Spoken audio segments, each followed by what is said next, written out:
사랑하는 새벽나라 친구들, 여러분과 수요일 말씀을 나눌 장재원 목사입니다. 오늘 말씀을 통해 하나님의 마음을 깨닫는 귀한 시간이 되기를 바랍니다. 어떤 청년이 꼭 소유하고 싶은 것들을 종이에 적어 보았습니다.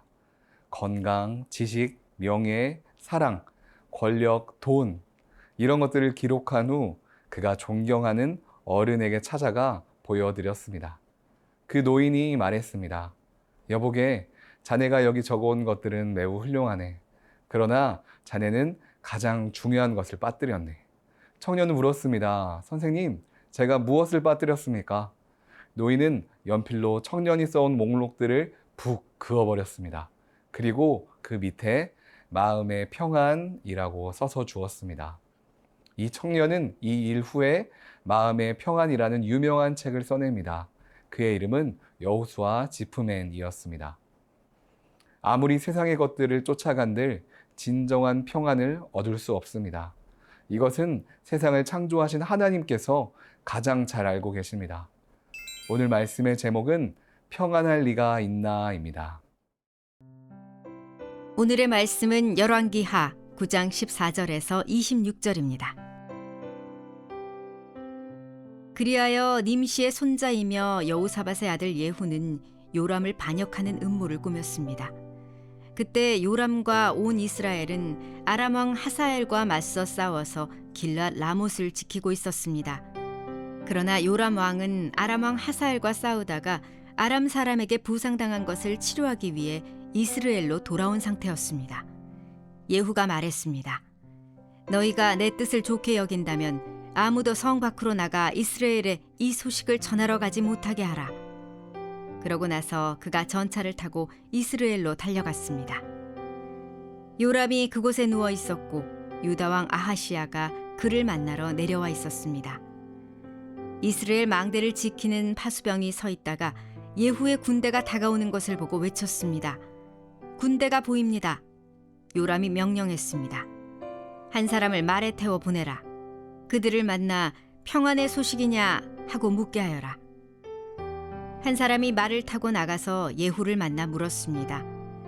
왕께서 평안의 소식이냐 하고 물으십니다.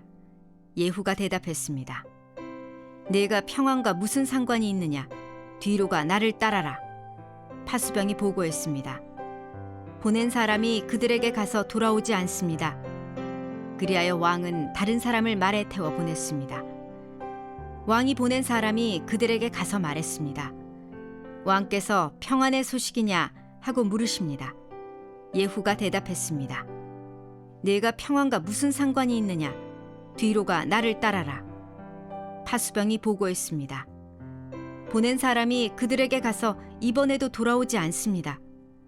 그런데 말을 모는 것이 님시의 손자 예후 같습니다. 미친 사람처럼 몰고 있습니다. 요람이 명령했습니다. 내 전차를 준비하여라. 전차가 준비되자 이스라엘 왕 요람과 유다 왕 아하시야가 각각 자기 전차를 타고 나갔습니다. 그들은 이스라엘 사람 나봇의 땅에서 예후와 마주하게 됐습니다. 요람이 예후를 보고 물었습니다. 예후야, 평안의 일이냐? 예후가 대답했습니다. 내 어머니 이세벨이 들여온 저 많은 우상들과 마술들이 있는데 어떻게 평안하겠느냐? 요람이 뒤돌아서 도망치며 아하시야에게 소리질렀습니다. 아하시야여, 모반입니다. 그러자 예후는 힘껏 활을 당겨 요람의 두 어깨 사이를 쏘았습니다.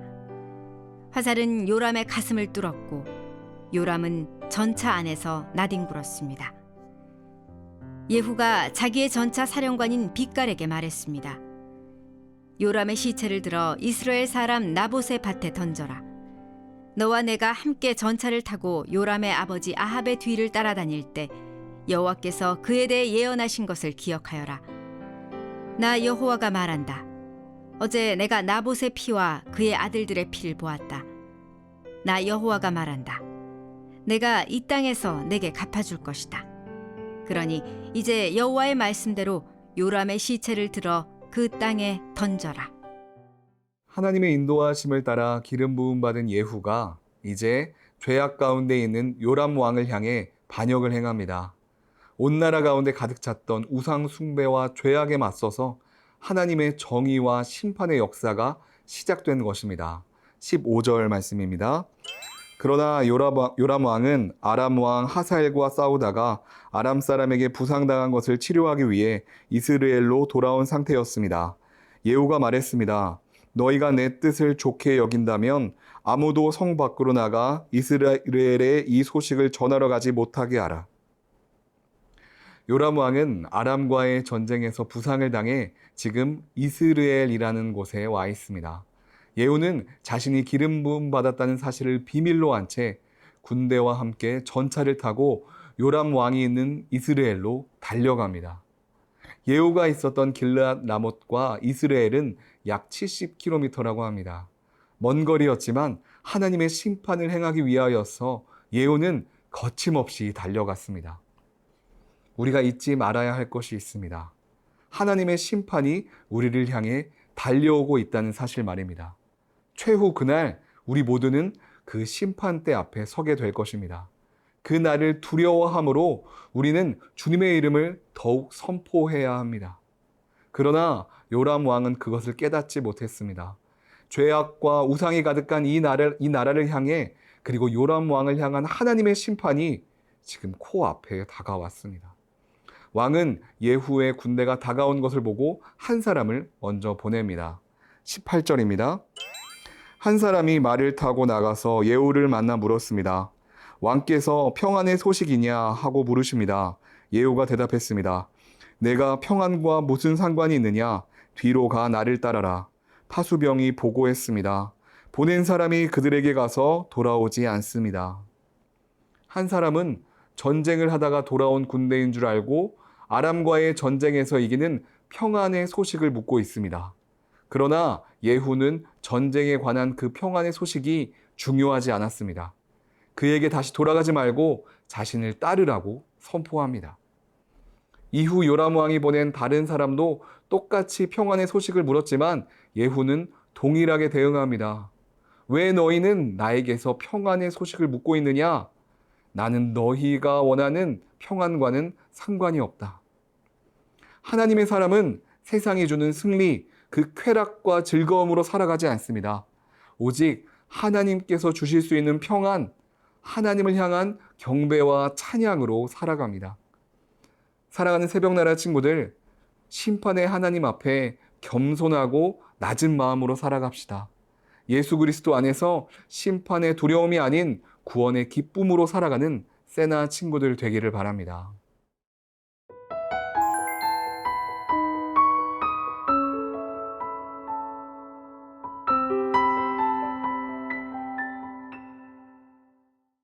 자신의 병사들을 잡아가는 예후에게 이제 왕이 직접 가기로 결심합니다.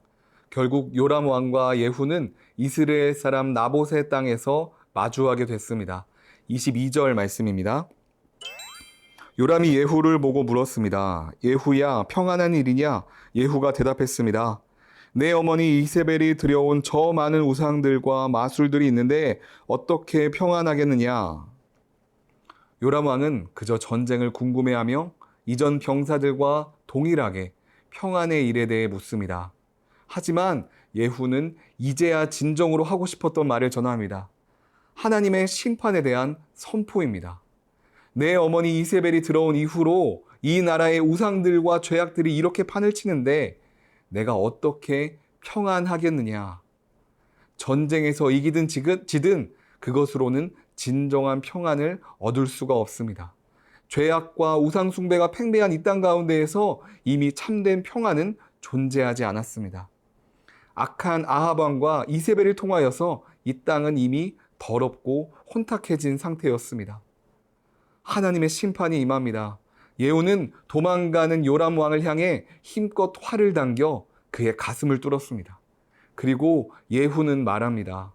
25절입니다. 예후가 자기의 전차 사령관인 빗갈에게 말했습니다. 요람의 시체를 들어 이스라엘 사람 나봇의 밭에 던져라. 너와 내가 함께 전차를 타고 요람의 아버지 아합의 뒤를 따라 다닐 때 여호와께서 그에 대해 예언하신 것을 기억하여라. 요람 왕이 죽임을 당한 이곳 나봇의 밭은 그의 아버지 아합 왕이 나봇이라는 자의 밭을 빼앗으려 그에게 누명을 씌우고 악을 행했던 장소입니다. 하지만 그 당시 엘리야를 통해서 이 악행은 바로 이곳에서 반드시 심판받을 것이라고 예언합니다. 그 예언이 지금 성취되었습니다. 하나님은 약속의 하나님이십니다. 예후는 약속의 하나님 안에서 하나님의 일을 담대하게 행하고 있습니다. 우리는 행한 대로 갚으시는 하나님 앞에 두렵고 떨리는 마음으로 살아가야 합니다. 하지만 동시에 십자가의 능력 예수 그리스도를 바라보며 겸손과 감사의 마음으로 살아가야 합니다. 그때 진정한 평안이 임합니다. 세상이 주는 평안이 아닌 하나님 안에서의 구원의 역사가 우리의 마음을 다스리게 될 것입니다. 사랑하는 새벽나라 친구들, 하나님의 심판을 바라보며 겸손하게 살아갑시다. 심판받을 우리를 위해 십자가 지신 예수 그리스도 안에서 심판이 아닌 기쁨과 감사의 마음으로 살아가는 세나 친구들 되기를 바랍니다. 사랑의 주님, 말씀대로 행하시고 역사하시는 하나님의 신실하심을 찬양합니다. 늘 두렵고 떨리는 마음으로 주님을 바라보게 하시고 예수 그리스도 안에서의 평안과 은혜로 살아가게 하여 주시옵소서. 살아계신 예수 그리스도 이름으로 기도드립니다. 아멘.